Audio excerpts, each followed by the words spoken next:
not in my league. You out of place, I'm not at the top, I'm outer space. Can't eat with us, we're out of place. I'm doing fine, I'm feeling great. You're not my fan, you can't relate. Straight talk going state to state. What's going on, guys? It's your host, your boy, George Mackay, back for another one, Straight Talk Wrestling. And I am here with one of the coolest people in the wrestling business. She was a former, you could have seen her all over Ring of Honor. You would have seen her all over the Indies. She is also Mrs. Walking Weapon, and she is mom to two of the coolest kids in the world. And it's the reason why they're so cool is because of her. It's not because of dad. Josh, I'm saying it straight up. Please help me welcome Mrs. Walking Weapon, Jade Chung, to Straight Talk Wrestling. Thank you. Definitely not from Josh at all. No, all the coolness is from me. we listen, everyone who knows you and knows Josh and knows the boys, we know where it comes from. We understand it. And if Josh doesn't understand it, that's his problem. That's not our problem. We get it. We fully get it. So how are you? How are you in these days? Pandemic days. Mm-hmm. Frustrated mainly because I want my kids to be kids. And that's basically all what it comes down to. Absolutely. It's hard for them. I agree with you. We have a 5-year-old who's in JK. It's so hard when you're starting school and to literally only be in school for 4 months. And then, you have to go to this online learning, and mom and I, both essential workers, we also have to become teachers. We've got an 11-year-old who's, growing up. She wants to see her friends. She wants to be independent, and she can't. And it's weird. It's an oxymoron, right? Because Jade, you probably agree with me. We're telling the kids no more screen time, yet all they can do in this day and age is screen time. So what's that process? Because I know Jet's not ready for school, but you do have the other little guy. He's in school. He's in school. So he's in grade 1. Okay. First off, can I ask, how is it for your little one? I mean, for JK, I cannot understand how they're expected to sit still, and not only to sit still, but sit still in one spot. And that is hard to ask of any toddler. Absolutely. It is. So what we do, my wife and I, we have a system because she works for Shoppers Drug Mart. So her schedule is a little bit more shuffled. I am a truck dispatcher, so I got to be in at 8:30 in the morning every day, Monday to Friday. So what we do is we put her on, school starts at 8:30. So we get her up, we have her breakfast, all that stuff. We put her on till 11, which is realistic because she does her first couple lessons. Then she does gym class, which, let me tell you, JK gym is no joke. I had to do this like hip hop dance routine on one of my days off. And also for the simple fact that I have 2 left feet. I'm a bigger guy, so a lot of these hip hop moves, a guy like me can't be pulling off in a safe space. So needless to say, an ottoman may possibly have to be replaced because I may have swerved the wrong way. But we do that, and then she has worksheets that her teacher prints out for us. We do the worksheets with her. We snap the pictures and we email it back. I mean, that's really all we can do. We're improving her reading and her writing, but we're also realistic. I mean, let's be honest, it's JK. All they really have to do is learn how to socialize, which you can't do now. So that's the struggle. What's it like for grade 1? Is grade 1 as much of a challenge? It is and it isn't. I think it's more it depends on each child. So each child is different. Whereas with Lucas, he is more of a hands-on learner. He is more focused if he's more in person, or if he's working with stuff, he'll learn better. Don't get me wrong. He's super smart. He does understand and learns, but he does get a little sidetracked a lot. So I think being in class and being able to see like visuals in person helps a lot. So that's what makes me upset is that because I know for him, he learns a little bit differently, and sitting in one spot is just not it. And I believe that kids, you said it, they need socialization. It's part of a development, so they absolutely need it. They need to know how to act with other kids. They need to know how to play with other kids. And not only that, I think with the wishy-washy of the schools here, I think they need closure. I think I had wished that they were able to go back. Ontario did announce yesterday that the kids weren't going back to school. And I wish that they did, because they need that closure to see their friends again and then say, okay, bye, have a great summer. Like they didn't really get to say bye. They said to each other, okay, see you after winter break, was what they said to each other, right? So Yeah, exactly. And here we are in well, this is being recorded at the beginning of June. It's going to drop in the beginning of July, but it sucks because your kids aren't going to get that closure. Mine aren't going to get that closure. The one good thing is that at least everyone in our household, minus Cassie right now, because she's only 11, and our 5-year-old, my wife and I have both been vaccinated. We're waiting for our second dose, but we both got the shot. And we were paranoid about getting the shot, I'll be honest, but we decided to get it because, you know what, if it means that the world to get back to normal a little bit quicker, I'm okay with doing that. And to anyone who is not, I completely respect and understand your decision, but that was a decision for us. And she also has some friends because she's born in October, so she gets the short end of the stick like me. Everyone else has the cool birthdays, and we get, you know, the cold birthdays, right? I've had ice cream cake every year of my life in November. oh. And yeah, it sounds great. It is. It's great. It's ice cream cake, Jade. It is. But let's be honest. It's ice cream cake in November. Right? You're a November baby? I am a November baby. What day? 26. Oh, I'm the 6th. Oh, look at that. See, Hey. and that's why I knew that we were gonna jive. And I've had 2 great conversations with Josh. But and actually on the second conversation, we talked a lot because that was the beginning, that was the early stages of the pandemic. And one of the things that was a bright spot for me was your videos of torturing. Oh. I lived for those. I lived for those videos every single time. My favorite one was when you were calling him from every different room in the house, but you were literally there and you were calling him. And I asked him in the interview, I go, is that reaction all real? He's like, it's all real. It's all real. Very annoying, but what can I say? She's my wife and I love her. So what was the game plan going into those videos? Was that just to be as annoying as possible, or just to try to get, because Josh is a very serious dude. He smiles when he needs to smile. When he's with you and the kids, he's all smiles. When you see Josh Alexander on TV, he is a walking weapon. You see him at a show, he's very humble and sincere. He's one of the most humble and sincere cats, and I'm honored to call him a friend, and that's the truth. But how was that the goal? Was the goal just to get him to crack a smile and break that serious demeanor? Well, it really is no different for me. I do annoy the heck out of him. He tells me all the time. So I figured, all right, well, if I'm already annoying you, then I'll just let other people enjoy it too. And we did. I did. Speaking for me, thank you for those. I wish they wouldn't have stopped. I wish they wouldn't have stopped. I may or may not have one in the works. Okay, Straight Talk exclusive. Straight Talk. I love it. I love Straight Talk exclusives when they happen. Well, when that happens, you be sure to tag me in that, because I will going for sure. Share it everywhere. I'm gonna be like, guys, look at this. The Walking Weapon's wife. She's just schooling him right now. It's amazing. It's amazing. Talk to me. You know what? My daughter. She just did a 5 questions, so that's gonna drop before this interview drops. And she is the future of podcasting. So she did ask a couple great questions that she kind of did steal from me. I wanted to talk about the MJF slap. So that was at a Destiny show, and that was Josh defending his Destiny World Wrestling Championship. Destiny's a great promotion for all my US fans and all my around the world fans. It's a great promotion here in Mississauga. You've heard me talking about it a bazillion times. But George the Iceman is one of the greatest promoters that we have here in Ontario. He books some amazing talent, and when you're his top guy, like Josh, you get to fight all the big boys. Josh has fought Pete Dunne. Josh has fought Marty Scurll multiple times. Josh has fought Pete Dunne multiple times. Josh has fought MJF. Josh has fought so many incredible Speedball Mike Bailey. The last show I was at, that barn burner he had with Speedball Mike Bailey in the parking lot. He did low key as well in a 3-way. Low key, Aiden Prince. That was my first Destiny show. That triple threat with low key and Aiden Prince. Oh, yeah. That was a barn burner of a show, man. And I went up to him after and I was like, dude, can I hold the title? And he was like, yeah, absolutely. And I was like, it's so awesome. And I almost walked away with it because I forgot for a split second that he's like, hey, it's mine. It's like, oh, that's right. Sorry. Oh, you forgot with that 10-pound on your shoulder weighing you down. I forgot. You know what? It didn't weigh down as much as I thought it would have. It actually kind of felt really comfortable here. I'm not saying that I would ever step in the ring. It was a good match for you. It did. It would have looked really good on me. I would have looked adorable in it. Like, how did this guy get a title? Because I'm awesome. That's how I got it. But so many great matches. But out of all those great Destiny matches, and again, he's had great matches around. Like we just witnessed the day we're recording this was after we both watched that 60-minute Iron Man match. And he retained.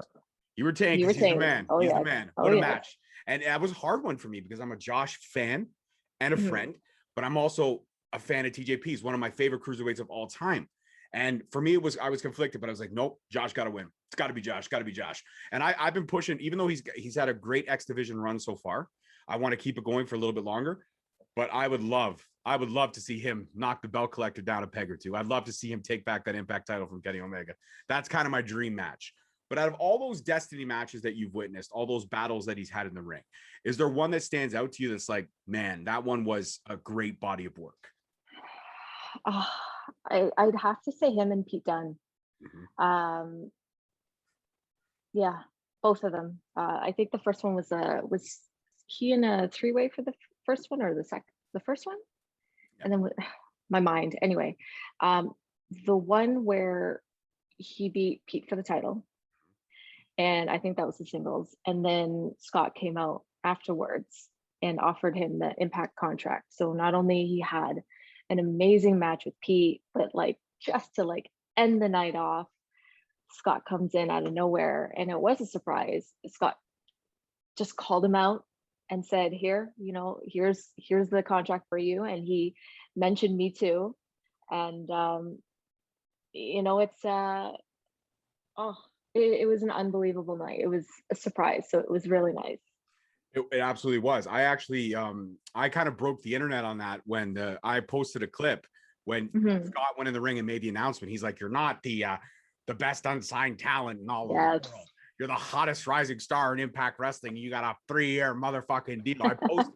So I left. I was in my car having a smoke after that whole thing happened, and I'm sitting there. I'm checking Twitter. I'm like, "How come nobody's posting this?" So I just threw it up. I said, "Yes, the walking weapon." Impact Wrestling, get ready. You have no idea what you're in for. And I went to bed. It was like midnight when I got home. I just posted, I went to bed. I woke up the next morning to like literally 300 and something notifications. And I'm like, what the fuck is happening? So I went on my Twitter. The video had at that point got 10,000 views. It ended off at around 25,000 views. But it was incredible, like posting that video. And I wasn't even geeking out for me because I'm like, whatever. It wasn't about me. It was about Josh. But just the reaction that he got, and a lot of people ask you about, who is this guy? I'd be like, keep an eye out. If you don't know who the fuck he is, you're gonna learn. Like he's called a walking weapon for a reason. And it was a great moment. It was a great. So it's great to have the wife of a superstar like Josh on. And you're no slouch yourself. We're gonna get into your history for sure. But what was that feeling like to see that all the setbacks and Josh, much like TJ Wilson, I look at Josh as the comeback kid. The comeback is always greater than the setback. When you're told you can't do something and you rise above it to continue to do it, and then you get that vindication and you get signed and you have an iconic tag team run with his best friend, then you go on to have this so far incredible X Division run, which will only lead to bigger and better things. What's that like for you? I cry a lot. It's not a joke. I wish I didn't, because that kind of ruins my street cred, but I do. I honestly cry a lot for the simple fact that I know what he went through. I was there through the hardships. I mean, he had hardships with his neck surgery. I wasn't there for that, but where you're almost told that your wrestling career may not be a thing in the States if you show up here again. So, for him to kind of, I don't want to say reinvent himself, but just continue to make himself better in the Ontario scene, just watching him brainstorm and work hard and really try to get the most bookings that he could get, just to not get rusty, or just to blend in his style with all other people. And not only that, but he did set a goal for himself to wrestle as many Ironman matches as he could. So from 2016 to 2019, until when he got signed, that was his like right in front of him. That was his goal. So to see him go from those goals to where he is now and just breaking every wall down and just impressing everybody. And I'm so happy that so many new fans know him now, and and they love him. And that's all I ever wanted. We just needed people to see him. And I think you mentioned that too. People just needed to see him. And then once they see him, he's gonna blow them away. It's the truth. And it's for me, I started this podcasting game like 4.5 years ago. I just actually today dropped my 200 episode, which was a milestone for me. Oh, congrats. That's awesome. Thank you very much. Yeah, it is. It's been a grind. It started off as 3, went down to 2, then went down to me. And I carried the flagship from episode 90 all the way to episode 200 by myself. Wow. And, Wow. yeah, it was something that the only regret is I wish I would have started it sooner, because then I would have been exposed to the indies sooner. But it was our interview with Iceman that led to the first sit down with Josh. And at that point, we had 20 episodes under our belt, and 10 of them were Raw and SmackDown reviews, because we were just trying to figure out who we were. And then we sat down with Josh, and well, first we did a superstar profile, and he messaged us after he listened to it. He was like, "You guys should have told me. I would have called in." It's like, well, I didn't know. Like I didn't know you on a personal level, dude. Like let's just try and call Josh Alexander. I'm just gonna sit here and message him on Twitter and be like, "Hey man, I don't know you or anything, but like I'm this new podcaster in Ontario, and I've done like 10 Raw and SmackDown reviews. You want to come on my show?" And I know he would have done it, because that's the type of guy he is. But it's just like we had to get our foot in the door with our history and make sure we had our ducks in a row. And the first interview we did was great. The second one I did was probably my favorite one, because we talked so much about the iconic tag team run that was happening at the time, talked a lot about those amazing videos that you were doing. And we talked about just family and being dads. And man, I look at the struggle of a wrestler is no joke. You're talking right now, obviously it's a little bit on the easy side. You do your tapings, you come home, there's no traveling involved right now, and there's no booking. So when you're at home, you're at home. But when the grind is there and you're kind of on the other fence, and this is great to get this perspective from me. Mom got to do it all on her own. Sometimes mom got to do it a lot on her own, and that's a lot to weigh on your shoulders, but you do it because he's chasing a dream. Just like right now, my wife's upstairs with our 5-year-old, still fighting her to bed, because I can hear her feet storming around right now. Still fighting her to bed. But and she does those things for me, because it's like, "Hey hon, I gotta go have a conversation, I gotta go do this and that." And she's like, "Cool, I got it, don't worry about it." And it's a testament to Mrs. Host. So Mrs. Host watches all of them. Thank you, babe. I love you. But yes, you're amazing. Yes, she is. She's a sweetheart, and I'm blessed to have her, because and Holden Albright told me this straight to my face. I married well above my reach. I'll be honest with you.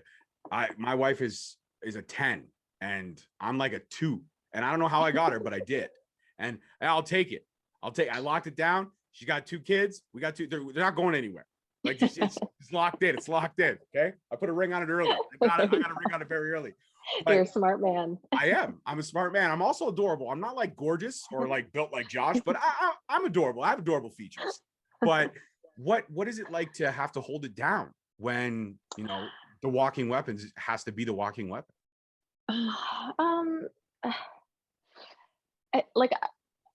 I admit, yes, it's challenging and hard sometimes. 2019 and into all of 2019 was tough, because Josh was traveling so much for Impact. He was still doing a ton of indie bookings, and on top of that, he had his wrestling school. So I can't even remember the schedule, but he would be at wrestling I don't know, Tuesday, Thursday. I want to say there was a third day in there, maybe, or some weeks. And then by weekends, Friday to Monday, he'd be gone. So I think some Wednesdays I'd have with him, but then like we barely saw him. Our main form of communication was FaceTime or, Messenger, but it's a little hard. Jet was a lot younger back then too, so I think that's what's made it hard. Like Jet was is the type of kid who hit every milestone, like there's going to be a sleep regression at 4 months, and at 6 months, and at 8 months, and look, watch out, here comes the 9-month regression too. He hit every single one, and you laugh, and I hope you went through it because you can understand. And if I'm you laughing didn't, I am because so I'm laughing envious. because I've been there. Listen, I've been there. And when he hits 5, we'll do this all over again. We're gonna do this again sooner than that. But you can come to me and be like, so George, how's Ari at 8? Well, how's Jed at 5, Jade? Because I got you beat. And I can tell you I got you beat. So I get it. I get it. I've been there. I get it. And you know what? Listen, our 5-year-old, she went through the 9-month, the 11-month, 12-month, 24-month, 36-month. Oh my gosh. We've been there. Everything. I think I've like sleep trained him probably almost 7 times now. Like it's just, yeah. Once I got him trained, like something would happen, like he'd get sick or there'd be a tooth coming in, and then I'd have to do the whole cycle once over again. So I'm on now lack of sleep and like just trying to hold it down. And then we introduced virtual learning and just making it, tough. Although this time around with virtual learning, Jet's a lot older, so he absolutely loves it. He loves it and always goes on and says hi to the teacher and hi to all the friends, and then he'll sit and do his own little doodles beside Lucas. So it's a lot easier until he runs off and decides to get into things. And he decides to be well, yeah. Jet thinks he's a teenager, and so it's terrifying most days. So since we're on the subject of Jet, if most of you don't know, Jet is one of the coolest kids in the world. He is a model. He's an actor. He's a future wrestling champion. He is literally, he's got the trifecta down. I don't know if he can sing. There haven't been any videos of him singing yet, but I'm sure if he could sing, knock it out of the park. And this kid's going to be a heartbreaker, let me tell you. But he, if you haven't, please check out, he's got an Instagram, does he not? I believe he does, yes. Manage him. And the Instagram is? At Chasing Jet. At Chasing Jet, which I follow religiously. This kid posts some of the coolest pictures. There's pictures of him in like Ray-Bans, got hats on, he's got J's on. There's also pictures of mom, dad, and him with J's and his brother, and it's adorable. And I asked Josh about that. I go, did you guys get him into like all the modeling? And Josh was like, honestly, we did it because it was kind of just, it's a way to get clothes. Kids go through clothes so fast. So when Jade started doing it, it was like, cool, we get free hoodies, we get free t-shirts. It's great. It's amazing. Like, why wouldn't you want to do it, right? So was that the game plan for Jet, was to just get into that, but then you realized he kind of had a knack for it? Because he really does. I love photographing, and so with the pandemic, we're home, so all I do anyway is take a million pictures of him just sitting there. And so I'm like, you know what, let's just go do some street photos because I'm all into that. And I kept doing it, and I'm like, you know what, this is pretty dope, this is cool. And then I started repping for some shops, and then from there I just thought, this is this is fun. This is fun, so why not? What actually is the funnest thing for me is you have a Patreon as well, which is great. And we'll get all those at the end of the conversation, because I don't do interviews, Jade. I do conversations. We don't have interviews here. We have conversations. But what I love is when you post those amazing photographs of yourself, because you're very photogenic. You're a beautiful lady. And Josh shares them, and Josh goes, I asked for these photos, and I got told I had to become a Patreon member. So listen, guys, there is no discounts for family. Nope. Okay? It doesn't matter. You want to get the content, you got to pay the monthly subscription. That's it. The walking weapon does not get, okay, he gets to spend as much time as possible, and he gets to sleep next to her.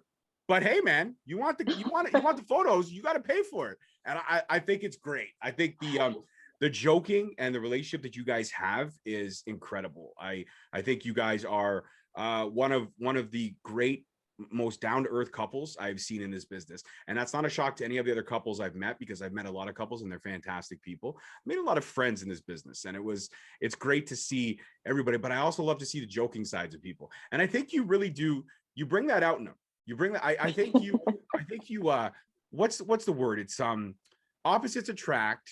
So if he's ice, because he's ice cold in the ring and he's intense, you're that fire. If he's peanut butter, you're jelly. If he's bologna, Your cheese. I'm giving you all the better things, by the way. I'm giving you all the better I love things. cheese. I was about to say I love cheese. Really, what's your favorite cheese? Because I'm a cheese guy too. So Um, I have two. I love goat cheese, okay. and I like applewood cheddar. Ooh, you're good. You're good. You're on point. I'm a classic kind of guy. I like my creamy Mm. Harvati Mm-hmm. and I like my Gouda. I love Gouda. Good is Gouda on a good. Yeah. burger. Have you ever had Gouda, like melted Gouda on a burger? I don't think so. It'll change your life. It'll change your life Really? for the better. Melted Gouda on a burger, keto bun or Mm. no bun, whatever you choose to do, because I got to watch the carbs. I got to try to keep some of my figure for my lady. I got to watch the carbs. But Gouda, melted Gouda. I barbecued burgers a couple weeks ago and we had that. We bought that like cheese thing from Costco and it has like 20, 30 different slices of cheese from like 4 or 5 different cheeses. We found Oh, it in okay. like, yeah. And it has like the small squares of Gouda. So I'm like, I'm going to throw some Gouda on this. And it changed Oh, my it was life. Now over. I can't do craft singles. I'm a snob when it I comes. was about to say that you're a I'm a snob. snob now. Yeah, I Costco has made me a Gouda snob, and I'm okay. I can admit that. The great thing about me is that every time I talk to someone, my fan base gets to learn a little bit more about me. Yeah, guys, I'm a Gouda snob, and I'm fucking proud of it. I don't give a shit. I don't care. I don't care. You know, one of the interesting points you mentioned in the interview with my daughter is a great moment from your in-ring career, and was one of my favorite moments. It's actually when I became a fan of ROH because I was a Mm. huge fan of Roderick Strong, or as you call him, Roddy, because you guys people, I'm Sorry. not people, I'm not people, but you guys people. But that moment where you left Embassy and you left, you said, fuck, screw you guys, I'm done. Yeah. And you gave Roddy that hug and the crowd just went ape shit. I watched that. Not live, but I caught it when I caught it, and I was like, damn, who's this girl? And she's hugging Roddy. Like, I got to get into this. And I kind of went back and it got me reinvested in ROH. And it was great. It was great. It was one of those things that got me so thank you for reintroducing me to ROH because it's one of my goodness. One of my favorite moments. No, it's one of my favorite moments. That, and obviously another moment that kind of had you centered around was that awesome dog collar match with CM Punk. That I got to ask, what's it like watching someone who's considered to be one of the best ever to step in the squared circle have a match like that and you to be ringside for that experience? Well, and I was super young too. And that was in New York as well. So already in New York, the atmosphere is absolutely crazy. The fans are super wild. So when you have all that screaming in your ear, and then you're like, oh my gosh, okay, CM Punk's in there, Jimmy Rave's in there, and I knew I had like a nice little spot, so I was like super nervous and I speechless. I couldn't believe that I was a part of it. I think at some point, one of the points when I walked out, there's a photo of me walking out with Prince Nana, and this was at the very beginning. So like I'm arm in arm with him and smiling and happy and everything. And that was a legit smile, but it was like the biggest smile I had on my face. And I think I looked so dorky, but it was the moment we got out of the curtain or walked through the curtain. And then I just saw just the whole slew of people, and they were just like screaming at Nana and everything. And I couldn't help but like just smile. It was just, that feeling it just felt so nice and so loved, even though they were booing Nana. But that's not an oxymoron. They were, if you go back and watch that, you guys can check all the archive footage on Ring of Honor on their app, which is a great app. I subscribe. I love it. It's a fantastic app. And you know what? I look at Ring of Honor as a groundbreaker for a lot of careers, but a groundbreaker in the industry, much like Impact. Impact is a groundbreaker in the industry. I mean, let's be honest. They put the world title first ever time on a great female talent like Tessa Blanchard. Now, obviously, I'm not going to speak on that. Things didn't go that way. I don't know the backstage politics there, but the reign had to be cut short, and it is what it is. But you look at Ring of Honor and all the talent that they groomed, that they built, and the fact that they're still very, very thriving in a time that's unsure. And the great thing about Ring of Honor is that they're what wrestling fans complain about all the time, that a lot of companies don't build new talent. A lot of the big boys, don't build new talent. Impact builds new talent. Impact shines new stars. Ring of Honor grooms, builds, shines new stars, and then those stars go for greener pastures, right? It's happened so many times. But I mean, if Ring of Honor called you tomorrow and said, listen, we want you back. We want to go one more time. We want to bring back Classic. We want you to work a program with Maria Canales because she was my teenage crush. Okay, I married a redhead solely based on Maria, and I told her that in my conversation with her. I said, listen, you were the reason why I ended. Redheads are my thing. I'm all about the redheads. I love my wife's a redhead and fire. I love it. It's all fire. All redheads are fire, and they're awesome. They're fantastic people. And but if Ring of Honor called you tomorrow and, you know, things were, you know, you could do it, you could figure out a way for Jet and Lucas and everything, and Josh could still balance Impact, would you go for one more time? Would you go back for just that adrenaline that you talked about? Because you told her one of the things you missed the most was that roar. And now that crowds are coming back, like if they called you tomorrow and said, listen, let's go one more time, would that be something you would be interested in? Absolutely. Ring of Honor was such a great time, and they were so good to me. Obviously, yeah, like why wouldn't I want to work with them again? They were amazing.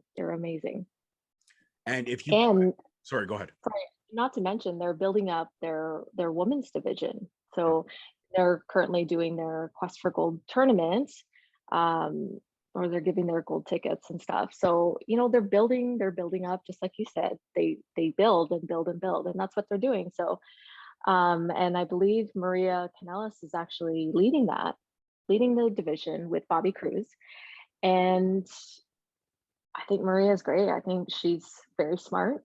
And she knows exactly what she's doing. So it's going to thrive. Well, Ring of Honor, if you're watching, I mean, I've had a lot of your roster on the show. Just saying, you got an OG here that can still run the game, run the gauntlet, kick ass, take names, and look good doing it. So you know what? There's still a couple gold tickets. You never know. There may be one that slides up your way. There's one that slides up your way, and all of a sudden you call Josh, you'd be like, listen, you may be rocking the X Division Championship, but I got a golden ticket. So you got to come back. You got to hold it down for a little bit while I go take care of some business. If you could run a program with anyone in even the knockouts division or in the women's division that ROH is rebuilding and reestablishing, who would you love to run a program with? Because like I said, I've seen your work. I know how good you are in the ring. And anybody that wants to find it, you know, YouTube is a great tool. It's also a negative tool for a lot of bullshit and a lot of keyboard warriors.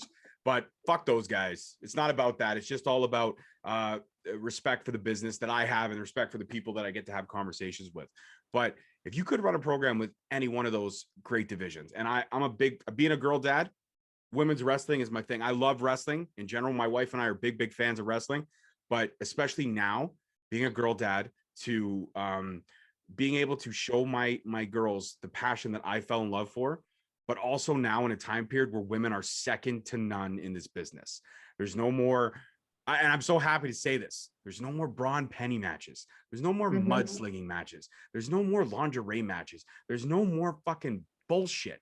These women come out, they can kill it better than the men in a lot of ways, and they can look great doing it. My daughter is a big fan of, well, Sasha Banks is like number one in her eyes. No, but nobody could tell her different. In the mini host eyes, Sasha Banks is the end all be all. But she also is a big fan of Fire and Flavor.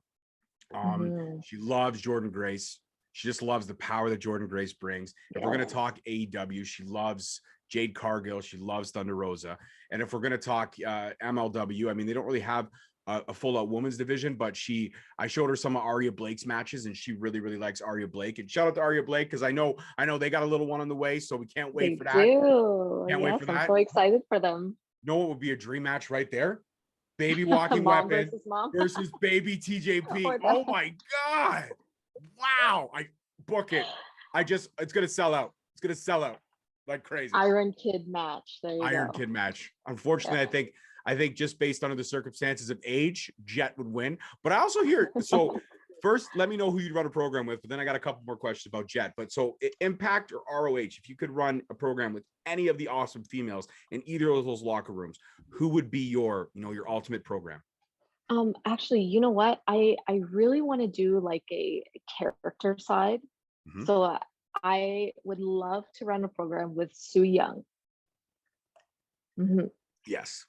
Yes. Sue I Young have like is oof. she's so good. Her And character is layers, so many layers. Like yeah, she's like a female Mick Foley.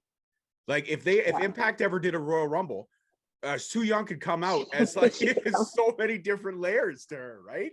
It's great. Susie, and then the Undead Bride. Then you got the accountant thing that she's doing. Susan, yep. Susan, yeah, Susan. That's right, Susan. My mom's name is Susan, so when they introduced her as Susan, I kind of giggle a little bit. I'm like, oh, like my mom. My mom, banker's uniform and all that stuff. But so many layers. But yeah, that would be wild, man. Yeah, and you know what? It would be hard for me because I like you, I like her. I would be conflicted, and that's not fair to me. You're not making it easy for me. But I would be a different character. Okay. What do we I want to got? play Sell I me. want to play ooh, I want to play like every time I think of Sue Young, if I was to wrestle against her or be on the same side with her. Either way, I want to be like the old school like the what is it? Not the geisha. It's the old school like Chinese ladies where they do have like the big long coats and they do have the white makeup, but it's not the geishas. Mhm. Uh, it's so bad for me, but traditional Chinese like hairdress and everything, like it's so badass. And just coming out with sword. I think that with Sue would just be wild. That's all in my head. And I think it's so wild and so cool. Yeah, I like it. I like it a lot. I'm seeing it all in my head right now, and I kind of want to pull my wallet out and be like, can I pre-order this pay-per-view now when it happens? Like, can I tap my Visa there? No, but that would be fantastic. You know what you could even spin, which would be really cool for you, because you're tough, you're badass, you don't want to lose the street cred. You already lost the street cred a little bit earlier, but we're gonna try to get it back for you right now. I'm a big fan of Quentin Tarantino. Mhm. So I would picture you like you coming out like dressed like the bride, like a mixture of the bride and a mixture of Lucy Liu's character from there. You have the Japanese feel to it. And then you got the Mm, badass, like you come out in the yellow and the black leather, and your entrance video mhm. could be you on this like fucking sick looking street bike. So funny story. I used to be go-go.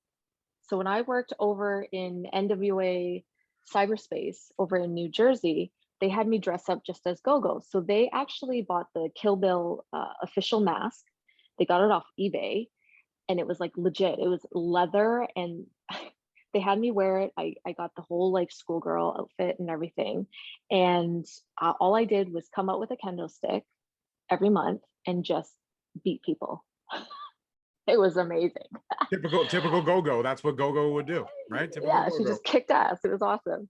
So I got to dress up as her. And the moment I would walk back through the curtains, they'd be like right there, like, okay, give us the mask. Like as soon as I walk in, I'm like, I'm not gonna steal it. Like, don't worry, I'm good. But they paid so much for it. So I was like, here, I don't even want to touch it anymore. You're like, listen, just take it off my face because I don't want to have anything happen where it comes off my face to your hand. I get in trouble. I don't want that pressure. I don't want that. You're putting a lot of pressure on my shoulders right now. Exactly. And all I want to do is go out there and beat people with a kendo stick. And you've made it very complicated. You've made It things, was a lot of fun. of course, it sounds like it was a lot of fun. So amongst the roar and missing the roar, is there, looking back at your career, and again, anybody that wants to find out all those amazing matches that you've had, they can easily search you up on YouTube. There's a ton of footage there. But is there a match that you look back at, like if you're sitting down, a quiet moment, maybe Josh is away, Jet's finally down, the sun is shining, you're in your kitchen, and I'm trying to set the scene for you, Jade. I'm trying to. Please tell him to go down like in real life though. Okay. All right. But I'm gonna call Josh after this and be like, listen. No, you look back at something and you're sitting there drinking, you're zipping your coffee, and you're just looking out the window at the sun, and you're thinking back to something like a fond match. Is there a match that sticks out to you as something that you consider one of your best bodies of work? Oh, I asked the tough questions, um, Jade. You should have known that walking into this. I asked the tough I question. know, I know. Um, I think me, well, it's kind of a favorite memory for me. Was actually the last time I wrestled was I had to sub in for Josh over at Alpha One Wrestling. The night before, I believe it was at IWC in Pittsburgh, he tore his bicep, and he's never torn his bicep before. So I told him like, don't, like he was gonna try and wrestle the next day for Alpha One, but I'm like, don't like just like don't make it worse. We don't know what it's like right now. So if you make it worse, it might be really bad. And so within like less than 24 hours notice, Ethan Page called me up and he said, "Hey, need a favor." And I said, of course, like of course I would do that. So we were actually in a three-way with now known in NXT as Wes and, oh gosh, Wes and Des. thank you, Wes and Des, and with Fight or Flight, Gabriel Fueza and Von Vertigo.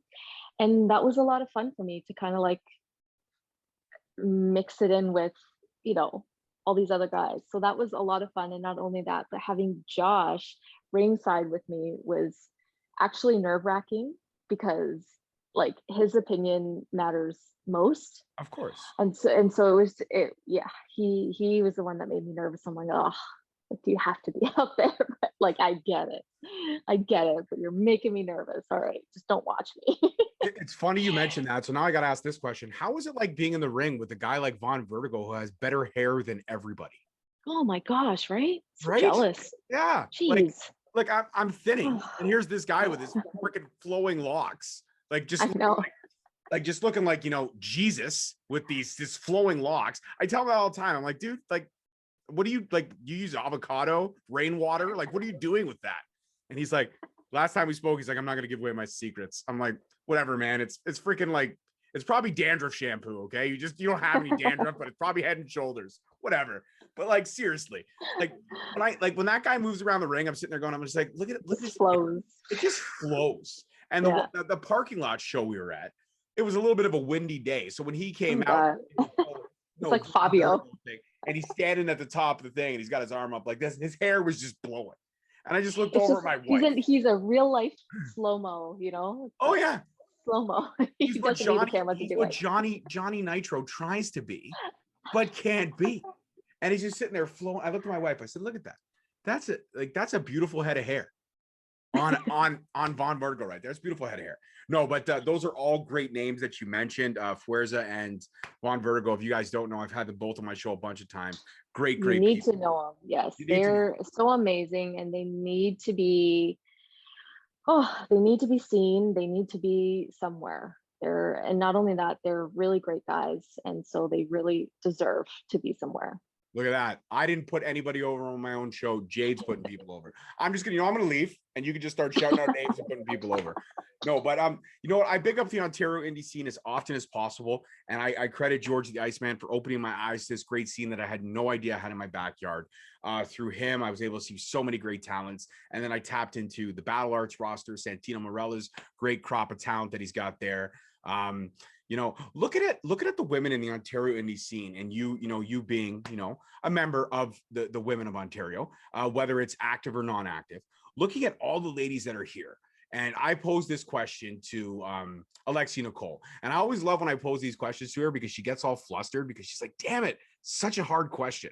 But looking at the scene and all the great talent that's out there in Ontario, a scene that we need to big up more of, there's so many great women here. And when you break it down, you look at the up-and-comers like Bianca Corelli, Scarlett Delgado out of Battle Arts. You look at Alexia Nicole. You look at Jody Threat. You look at Crystal Moon. There's so many talented women. When you look at any of those women, any of those names that pop in your head, is there anybody that you see that you could say honestly and truly, like, that's the one we got to watch? That's the one we got to keep our eyes open. And I know I've mentioned a lot of great names there, so I've made it difficult. I've put the pressure on you.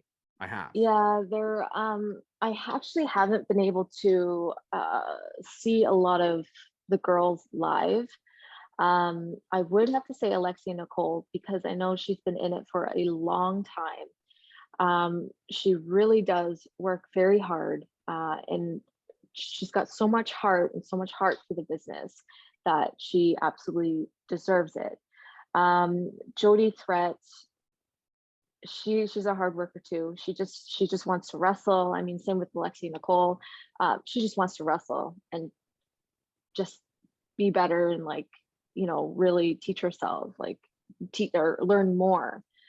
I'd like to mention that, and I know you're putting this out in July, but Alexia just had surgery on her shoulder. Now this girl, her shoulder pops out like a gazillion times. And this is how tough she is.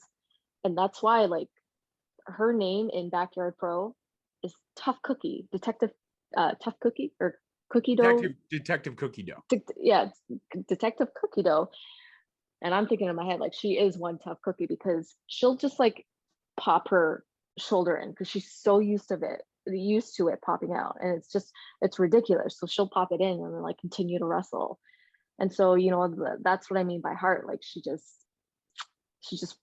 you know, she just won't stop and she'll just keep doing it. So I'm glad that she was finally able to take the time and get her surgery done. And I know it actually took her a long time, you know, to wait for the doctors or the surgeon or whatever. So I'm glad. And now she doesn't have to worry about it. And she can just, you know, be 100 or 1,000% herself. Yeah. And also keep posting those videos of her squatting like 3,000 pounds. I know, she's so freaking tough. Right? She's so strong. I gave her shit the other day because she posted this workout video where she's like lifting like 250-pound weights like it's nothing. Then she takes the thing across here and she's like hip thrusting that in the air. And I'm like, stop it, because you're making guys like me feel really, really bad about themselves because here you are. Just looking at this, stop it. And I always seem to catch him in the morning. Like when you wake up, you're brewing coffee after you're going downstairs and I see the video. I'm like, I'm fucking believable. Like she's done. It's like that scene from Mallrats. That kid is back on the fucking escalator. Like what is happening? Oh, so you segued perfectly, and that's because we're driving. Because we're both podcasters, we know how the segue works. Segue is a key thing. But you segued into Backyard Pro, and this was a question that I was hoping we were going to get to, and now we've gotten to it. I'm very excited about it. How was it? See. Sorry, I'm just imagining my husband in my pants. So that's what I'm asking. How was it seeing your husband in your pants? Well, those pants were when I wore them when I started out in the Michigan scene. So I've had those since like 2005. No, 2003. Okay, so right off the bat, I have to say one thing. I haven't had a pair of pants from 2005 since 2005. Okay, my waist has increased, decreased, increased again. And here's this one on here right now. So I've had these pants since 2005. You know what? My husband will also tell you that I keep everything. Okay. So yeah, I keep all my gear. Like it's hard for me to let go of them. But I had them and he's like, okay, I'll wear them. Or Forza, no, not Forza, it was the Vertigo. He's like, yeah, does she have any like gear that you can wear? I'm like, So I'm thinking, okay, shorts, but that's like, you see that often, like it's nothing new. I'm like, oh, I've got these lace, like bell bottom pants that you can wear. And so sure enough, there you go. If you guys don't know what we're talking about, Backyard Pro, search it up on YouTube. Season 2, the dancing weapon. Yes. And season 3, they're working on season 3. So it's coming out. I don't know when. I think this summer. I'm not sure, but amazing. That's all you need to know. There is a season 3. Yes. And it's going to be amazing, I'm sure. Absolutely. But I actually dubbed Von Vertigo. And I don't get enough credit for this, but I'm pretty good with the nicknames. But I dubbed Von Vertigo the Quentin Tarantino of the Ontario Indies. I dubbed him that. And Have you told him that? I did. I had him on the Oh. show and we were talking about season 2, and I asked him point blank because that's at the time where things were opening up and bookings were happening again. That was right around September, October of 2020 last year, and he said, or August, September, sorry, and he said, well, season 3, never say never, but we'll see how the pandemic goes. And sure enough, our wonderful government here in Canada, which I'll never say a bad thing about because they're fucking amazing people. They've gone and screwed us over 50,000 times, but I'm excited. Alexia also did post something on her Twitter of Detective Cookie Stove standing in front of a would look to be a dead body. There's a suspect situation happening. Oh, really? Yeah. Oh, I didn't catch that. I was just in awe. I'm so happy. That's right. Oh, So I'm gonna have to go back and look. You're gonna have to go back and look, but yes, we know there is a season 3. Alexia Nicole did confirm it when she was on the show, and now you have reconfirmed it. So I'm very excited to know what's happening there. So I'm gonna have to reach out to Vaughn and be like, listen, I know you're filming shit, but you need to get back on the show because we have some things to discuss. All right, a couple more questions, and I'm gonna let you go enjoy your evening. But in terms of looking at how far, because you were wrestling in a time where women were still trying, women were still fighting for everything, and now to see how far the evolution of women have come in the sport, does it make you feel like what you fought for worked for it? Because when I sat down with Maria, she said, I always coined the phrase, the first ones through the door get the bloodiest. And she talked about how the divas during an era where they weren't respected, they fought for more. They fought for everything. The girls that are out there now doing it have. What are your thoughts on that? Because you were on a different level because you were on the indie scene, and that was 10 times worse than it was on the main roster. For me, it was probably 100 times worse because I started off managing. So female managers aren't looked at all in any positive light. So I really wanted to change that, but it was very, very hard. I don't even think, it changed anything. I think even till this day, like I wish there were managers. I don't know why there aren't any. Like I know there are some. We're talking about NXT. Like you have, Malcolm, you have or Impact, you have Caleb with a K, but you don't have a lot of female managers anymore. And I say manager because I absolutely hate the term ballet, because I didn't just go out there and walk a guy to the ring. I'm smart about it. I look out for my guy, and that means like I look out for everything. Like if their wardrobe is like malfunctioning, I'll fix it so they continue to look good wrestling. It's stuff like that. It's if I have spots, it's also remembering my spots too, and I have to have good timing. Like managing, you also have to be athletic.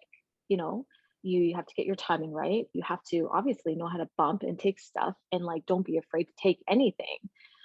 It was a hard time. It was for me, it was bullshit. I'm gonna say it. It was complete bullshit. And I had little help. Not a lot of ladies opened their hearts for me. I did come across some friendly ones, but like none where I got close to until I went to California. And that's where like I found my core group of girls, which her as Candice LeRae is one, but also Katana Vera, who is still wrestling over in the West Coast, and Carla Jade, who used to be Candice's tag partner a lot. So those girls, I am so fortunate to have met them, and I was so young once again that their friendship meant a lot to me, and they helped me grow. They helped me, they helped me just continue to be strong. And in this business, if you're not strong, you get beaten down real easy. So back then it was really different. I am very happy to see where it is now, and all the ladies getting chances. And now that there's women's division stuff, even though like Impact really had the knockouts divisions and like and actual wrestling and stuff. So they were really the first to showcase the ladies that way. But yeah, but now it's just explosive, and which is amazing, and they get so much airtime and more minutes in their matches. So, and main eventing. Um, it's amazing. It's amazing. It absolutely is, and you're right. It's the same thing in this podcast game. Your integrity gets questioned almost on a daily. You post a clip, you get accused of clickbait when you're not. You're just posting a clip to try to promote your episode.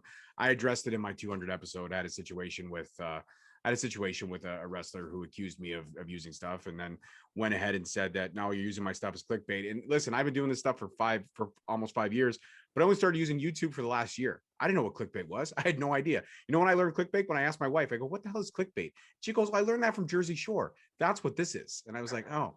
I'm like, I don't do that. I don't know what any of that is. So, you know, your stuff gets questions, and then you get threatened that if you don't take it down, they're going to tell everybody that you're one of those podcasters. And when you don't make money in this game, you know this. I haven't made $1. All I've made is connections and friendships, and I'm honored to have those. But I don't make $1, and it sometimes it's a struggle. It's a struggle. And when all you have is your integrity and your reputation, when somebody tries to tear it down like that and say that, oh, if you don't take it down, they're going to tell other people the shady guy you are. That's not the case. And it's difficult. It's a struggle sometimes to find that balance. But you know what? It's conversations like this that make me remember why I got into this. And that's just to have a great conversation with great people. And now I could say, not only am I friends with the Walking Weapon, but I'm friends with Mrs. Weapon, and she's 10 times cooler than the Walking Weapon. I'm sorry, Josh. I'm saying this from my own home. You're good people. You're good people. Thank you. Thank you very much. But I'm saying this from my home, so I know he can't find me. He doesn't know where I live. So I'm okay. I can be. But next time he sees me at a Destiny show, I asked him one time off camera. I said, "Josh, can you give me a chop?" He's like, "No." He's like, "No, I'm not going to do that." I was like, "Why?" He's like, "Cause if I give you a chop, then we got to go to the hospital right after." I was like, "Damn it. It would be worth it, but probably not. Probably not." You do not want a chop from him. I don't want to chop from him because I've heard it. I've sat front row and I've seen grown men weep. And I say weep with the utmost respect. Not ugly cry, just weep. And like weep like you lost your dog, or weep like you lost your favorite Hot Wheel, or your sister cracked your favorite video game. You know what I mean? One final question. I think we're going to let it go. But out of everything that you have experienced with Josh, and everything you have experienced in your relationships, your peaks and valleys, injuries, the signings, the successes, the setbacks, the comebacks, there's one moment that I need to ask you about, because I think it's the most important moment. And it's a moment that I'm sure it's on social media, and I'm sure you both have put it out there. But I have to ask, who made the first move? You thought I was going to go super serious, right? You thought I was going to go super. You thought you're like, what's he I thought it was like one last wrestling question. I'm like, okay, I better really pay attention. No, so Josh made the first move, eh? Josh did, yes. He slid into my DMs. Wow, it's nice. No lie. Nice, Josh. You gangster, bro. That's street cred right there. Josh Alexander's street cred just went up. So he slid. Slide dog. He did. Well, we not like right away. Like it wasn't a random thing. Mm-hmm. It was at the end of January in the Raptors. Okay, I used to be a BlackBerry person. Okay? Oh my God, you're aging yourself right now. Stop. You're doing it. Stop. And they were doing a give. Oh, sorry. They were doing a giveaway, because this sounds so silly now. They were doing a giveaway to give a BlackBerry for free with the best tweet of the night, right? And so I'm like, hey, can somebody help me with this, right? And he messaged me. He's like, hey, like, what do you need help with? I'm like, oh, that's weird, but okay. He seems nice. And so I told him, and so he helped me with the tweet. And I said, okay, cool, thanks. So, if I get this in return, I'll get you some like Roots of Fight or something, because I'm like obsessed with Roots of Fight. And yeah, from there, we didn't talk again for a couple weeks, and then I needed another tweet to win another BlackBerry. And then so I messaged him and asked him for help, which I didn't win again. So his tweets suck, I guess. I didn't win. But yes, and then from there it was close to mid-March or end of February. I think we started really talking a lot more.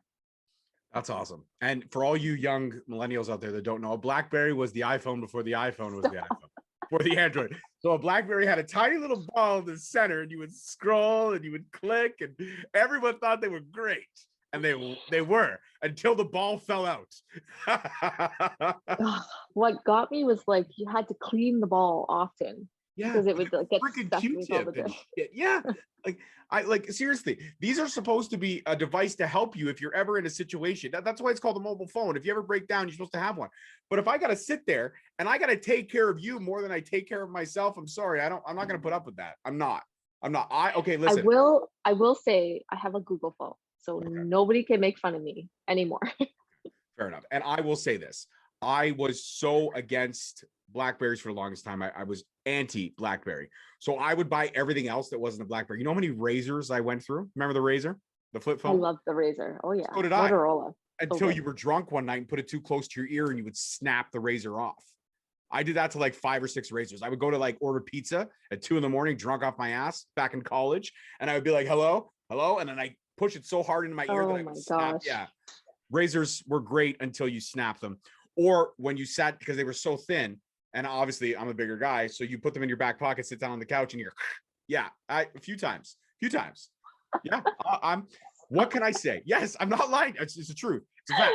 So the LG. So you're the LG Razor. I thought it was Motorola. No. Sorry, the Motorola. See there. Yeah. There you go. Okay. I just got a re-education, guys. Motorola. Just shut the fuck up. No, you're right. Motorola Razor. I went through like 4 of those things, and then finally my wife was like, "Can you just get a BlackBerry?" But I got the one when I got the BlackBerry. Luckily, they got rid of the ball, and I got the trackpad, so it was a little easier. I went through them all. I got them all. Of course you did. Of course. So you're an iPhone now, I take it. Yes, I am. I'm an iPhone guy now because you know why? Because so listen, the whole house is centralized. I was anti-Apple for the longest time. Like fuck Apple, fuck Steve Jobs. And then we bought our house and we needed to upgrade our computer.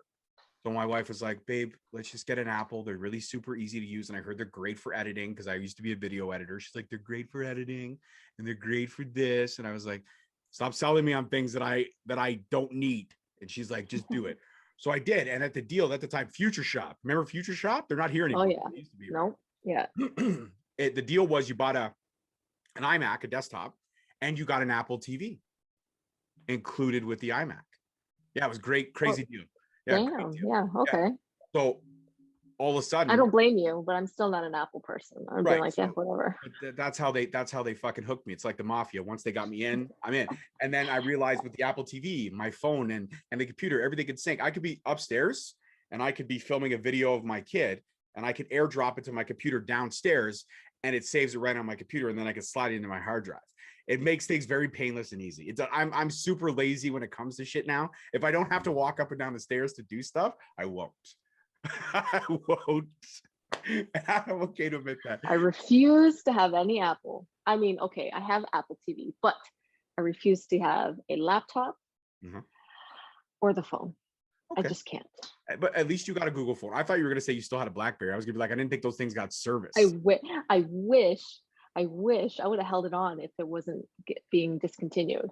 All right, guys, let's make her dream come true. If anybody has any recyclable BlackBerries, send them to Jade. Slide into her DMs, take a picture of your BlackBerry, send it her way. She'll gladly accept it. You got a whole wall back there, right above your cupboards. You can put all the BlackBerries. I still have all my BlackBerries. Okay. Oh my do they still work? Like, do they still turn on stuff? Hell yeah! I take care of my shit. So they have pictures. They have pictures on them and stuff still. Like, do you ever scroll through the picture galleries and be like, oh my God, what the hell was I thinking? No, yeah, no, I don't. I just keep it just in case.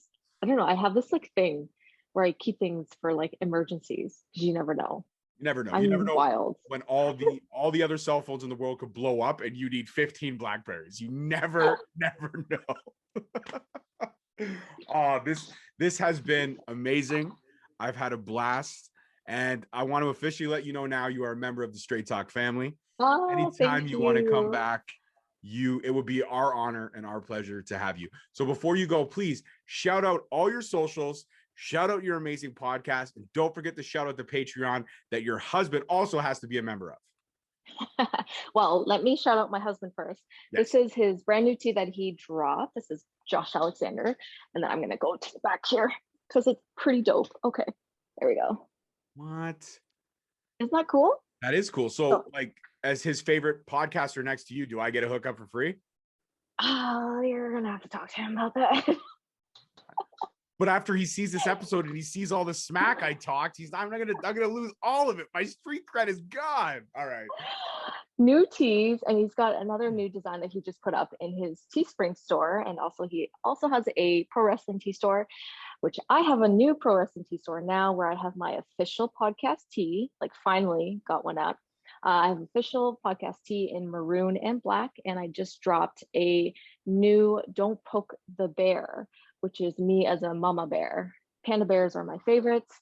And yep, I just dropped that for the videos that I've been dropping for the past 2-3 weeks now.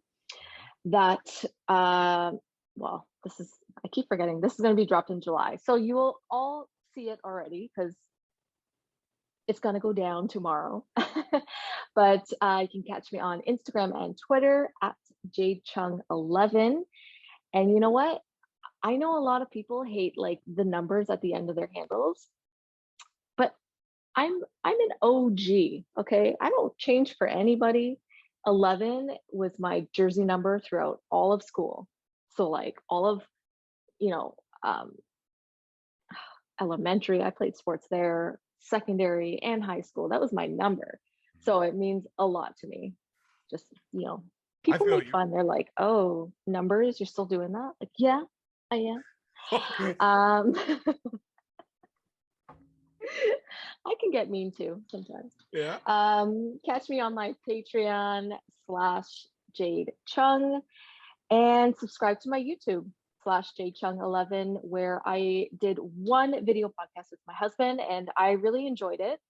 So I think I'm going to do a one-off every now and then as soon as I figure out, a clear way to do it, like a clear video way, because my laptop sucks. And so I got to figure out all my ins and outs. You got to get a new iMac. No, I'm joking. I'm going to stop. Don't even. Well, you know what? If you're ever looking for guests, I enjoyed this conversation so much. I would love to do it on your channel. We could chat it up again. It's been absolutely amazing. And I don't feel bad about the numbers. My personal Instagram, George McKay89. 89 was also good. My jersey number, so you got it. You feel it. Good. Okay, good. You know how to do the stuff. Straight Talk Wrestling on Instagram. And Jay and I are friends. We're people. I follow her. I hope she follows me. I'm not sure. I didn't check, but I'm hoping. Oh man, I hope I did too. If not, I'm going right now. You have to scroll on that BlackBerry ball, go up to the Instagram icon, and do the like. But guys, you get all my socials at the end of the show. As always, I'm your host, your boy. Thank you so much to my guest this week, Mrs. Walking Weapon, Jade Chung. It's been incredible. Thank you. And peace, love, and wrestling. We'll see you guys next time. Peace. Thank you so much for listening. Don't forget to tune in next week for another great episode on all available podcast platforms and hosted on Podbean. Also, check us out on YouTube at Straight Talk Wrestling, on Instagram at Straight Talk Wrestling, on Facebook at Straight Talk Wrestling, and on Twitter at _Straight Talk. And if you feel the need to buy some sweet merch, check us out on ProWrestlingTees.com.